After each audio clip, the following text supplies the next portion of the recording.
환난이 다가와도 그리스도인의 삶은 달라지지 않습니다. 평안할 때에도 예배와 순종의 삶을 살고 핍박 속에서도 예배와 순종을 이어갑니다. 삶이 어렵다고 해서 예배와 순종이 멈추어서는 안 될 것입니다. 히브리서 기자는 한결같이 말했습니다. 지금까지 걸어온 길에서 돌아서지 말라. 끝날까지 예수만 바라보고 나아가자. 환난 속에서 그의 외침은 이전과 동일했습니다. 우리도 그래야 할 것입니다. 우리가 어떤 처지에 있든지, 삶이 어떻게 전개되든지 그것은 성도로서의 우리의 삶의 변수가 될 수 없습니다. 오늘 본문에는 하나님께서 기뻐하시는 제사에 대한 말씀이 이어집니다. 하나님이 기뻐하는 이 제사는 소와 양을 드리는 그 제사가 아닙니다.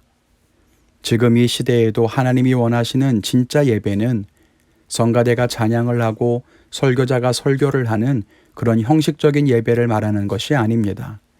오늘 말씀 속에 몇 가지 함께 생각해 보기를 원합니다. 첫째는 그리스도를 인정하라는 것입니다. 15절에 말하기를 예수로 말미암아 항상 찬송의 제사를 하나님께 드리자고 합니다. 여기에서 말하는 제사라고 하는 말은 휘시아라고 하는데 희생 제물을 드리는 진짜 제사를 의미합니다. 그런데 그 제사가 무엇이냐? 그 뒤에 나오는 것처럼 그 이름을 증언하는 것이라는 겁니다.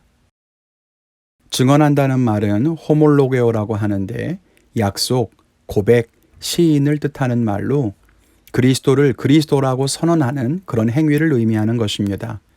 이것이 하나님을 높이는, 즉 하나님을 찬송하는 제사라고 하는 겁니다. 영어로 경배를 worship이라고 합니다. 이 말의 어원은 가치를 의미하는 worthy입니다. 즉 경배란 하나님의 가치를 높이는 것, 하나님이 받으셔야 마땅한 당연한 것들을 하나님께 드리는 것을 의미하는 거죠. 우리는 이것을 오늘 말씀에서 확인할 수 있습니다. 그리스도를 주로 고백하는 것이 어떻게 제사가 될 수 있는가? 그리스도가 나의 죄를 사하시고 나를 구원하신 나의 구주가 되신다고 고백하는 것은 그리스도가 누구이신지를 정확하게 알고 그분이 어떤 분이신가를 공개적으로 선언하는 것이므로 그것은 하나님께 돌리는 경배가 된다는 겁니다. 우리가 이것을 기억해야 할 것입니다. 그런데 여기에서 한 가지 우리의 모습을 돌아봐야 합니다. 우리는 과연 그리스도를 인정하고 있습니까? 물론 우리는 예수님을 주님이라고 부르기도 하고 집에 십자가를 걸어 놓음으로써 예수님이 주님이라고 공개적으로 표현하기도 합니다. 그런데 우리의 삶도 정말 예수님이 주인인 것처럼 살고 있습니까? 오늘 히브리서가 기록된 초대교회의 성도들은 예수님을 공개적으로 시인했다가는 핍박을 당하고 죽임당할 수 있었습니다. 그러므로 여기에서 말하는 고백이란 삶을 걸고 목숨을 걸고 하는 거예요.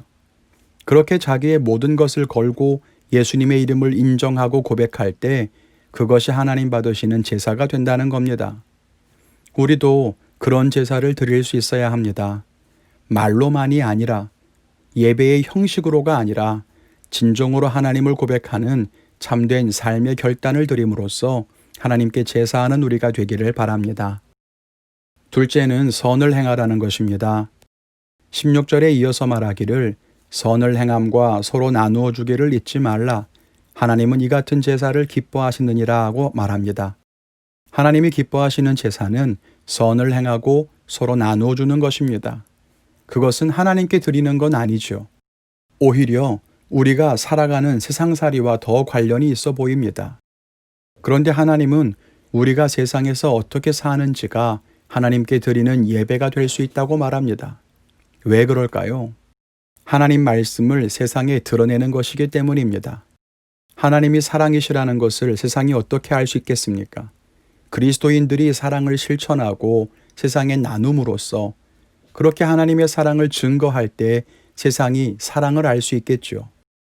하나님이 거룩하시다는 것, 하나님이 선하시다는 것, 그것은 성도들이 세상에서 거룩과 선함을 나타낼 때 세상에 드러나게 될 것입니다. 그렇게 하나님을 세상에 나타내는 것을 하나님은 제사라고 보신다는 겁니다. 우리는 주의 말씀을 따라 선을 행하며 살아야 합니다. 그것이 말씀에 순종함으로써 복을 받을 것이냐 하는 그런 수준의 문제가 아닙니다. 선행은 하나님께서 명령하신 것이니 그것에 순종하는 것이 맞지만 동시에 순종하여 선을 행할 때 하나님의 뜻이 세상에 펼쳐지게 되고 세상을 하나님의 통치로 바꾸는 것이므로 가장 향기로운 제사가 된다는 것을 알아야 합니다. 끝으로 셋째로는 순종하라는 거예요. 17절 이후에는 지도자들에게 순종하라고 말하고 있습니다. 하나님은 영적인 질서 가운데에서 일하십니다. 이스라엘 백성들을 인도할 때에도 선지자들과 왕과 제사장들을 통해서 일하셨지요. 그리고 성경은 질서에 순종하는 것이 옳다고 항상 가르쳤습니다.